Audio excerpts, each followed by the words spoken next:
आज हम जानेंगे दो चीज़ों के बारे में कि गुरुवार और शुक्रवार को मार्केट क्यों गिरा। ठीक, जबकि जीएसटी 2.0 आने के बाद मार्केट में जोश होना चाहिए था, मार्केट को ऊपर की तरफ जाना चाहिए था, फिर भी मार्केट क्यों गिरा, क्या रीज़न था जिस वजह से मार्केट फॉल हुआ, और दूसरा कि मंडे को मार्केट कैसे रिएक्ट कर सकता है। ठीक है, तो बने रहिए हमारे साथ चैनल पर। आगे आने वाले वीडियो में हम आपको बताएंगे कि क्या क्या सिनेरियो हो सकते हैं मंडे को।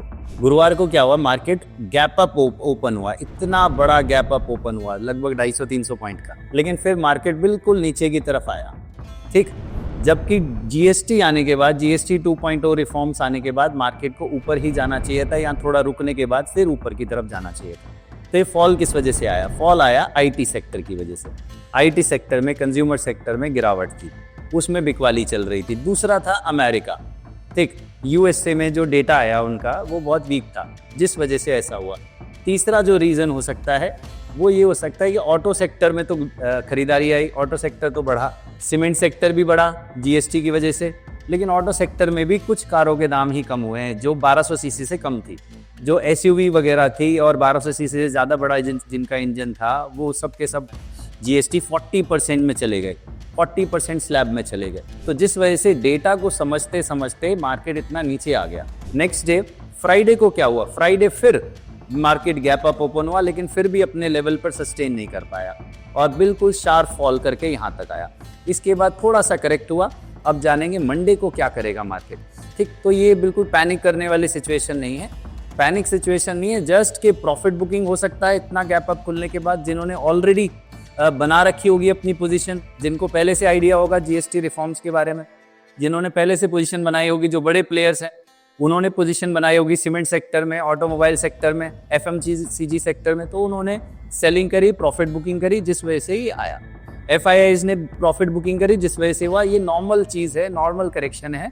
मंडे को हो सकता है मार्केट गैप अप खुले, हो सकता है फ्लैट खुले, हो सकता है थोड़ा सा गैप डाउन खुले। तो तीनों सिनेरियोस के बारे में अभी हम जानते हैं। तो सिनेरियो नंबर 1, अगर मार्केट थोड़ा सा गैप अप खुलता है, थोड़ा सा, ठीक है, एकदम इतना ज़्यादा 40, 50, 60 पॉइंट्स नहीं, थोड़ा गैप अप खुलता है, 10-20 पॉइंट्स मार्केट अगर गैप अप खुलता है, थोड़ी देर वहाँ पर समय बिताने के बाद जब वो ऊपर की तरफ निकलेगा तो हो सकता है 24,900 या 25,000 का लेवल भी टच कर सकता है। ठीक, 25,000 तक भी जा सकता है, क्योंकि जीएसटी रिफॉर्म बहुत बड़ा रिफॉर्म है हमारी कंट्री के लिए, जो 28% से 18%, और बहुत सारी चीज़ें एफएमसीजी में 0% तक चली गई हैं।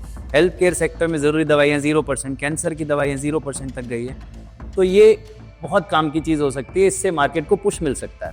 ठीक, बहुत बड़ा गैप अप नहीं होना चाहिए, 10, 20, 30 पॉइंट का गैप अप होना चाहिए, अपने लेवल को सस्टेन करे। ये जो प्रीवियस क्लोजिंग दी है 24,743 की, इसके नीचे नहीं जाना चाहिए। अगर मार्केट इसके नीचे गया, 24,743, 24,700 के नीचे गया, तो हो सकता है वापस वो अपने लेवल को टच करने के लिए आए, वापस वो 24,600 के आसपास तक आ सकता है। ऑटो, एफएमसीजी सेक्टर इसमें हमारी हेल्प कर सकता है, वो ज़रूर बढ़ेगा और वो मार्केट को 24,900 तक ले जा सकता है। सिनेरियो नंबर 2, अगर मार्केट थोड़ा सा गैप डाउन खुला 720 से 680 के बीच में, तब एक प्रॉब्लम हो सकती है, तब मार्केट रेंज बाउंड हो सकता है। तब वो रेंज बाउंड हो सकता है 640 से इसके बीच में, हो सकता है घूमता रहे, इसके बीच में ही क्लोजिंग दे दे, तब वो रेंज बाउंड हो सकता है। बहुत मुश्किल रहेगा इसको क्लोज करना। ठीक, इसको ऊपर जाकर क्लोजिंग देना। ठीक, तब इसके लिए सतर्क रहें। जब तक वो इस लेवल को क्रॉस नहीं करता, जब तक वो इस लेवल को क्रॉस नहीं करता 760, 750 को, तब तक आप ऊपर की ट्रेड नहीं लेंगे, तब तक आप कॉल नहीं खरीदेंगे। ठीक है, और डाउनवर्ड तो मुश्किल ही लग रहा है कि मंडे को मार्केट डाउनवर्ड रहेगा, नीचे की तरफ जाने की कोशिश करेगा। बस ये गैप फिलिंग के लिए आ सकता है यहाँ से यहाँ तक, अगर वो थोड़ा सा इस लेवल पे खुला तो। तीसरा सिनेरियो जो बहुत कम रियलिस्टिक लग रहा है, अगर मार्केट लास्ट डे यानी फ्राइडे के लो से भी नीचे की तरफ ओपन होता है, यानी 24,600 के आसपास ओपन होता है, ये हमारा इंपॉर्टेंट लेवल होगा, ये इंपॉर्टेंट सपोर्ट रहेगा। अगर इसके नीचे ओपन हुआ और थोड़ी देर यहीं पर टाइम उसने बिताया, तो बहुत ज़्यादा चांस है कि वापस वो 24,400 या 24,300 तक भी रीटेस्ट करने के लिए आ सकता है। 24,400 हमारा इंपॉर्टेंट सपोर्ट लेवल रहने वाला है, तो और अगला 24,300। तो हो सकता है मार्केट बियरिश हो जाए और नीचे की तरफ आए।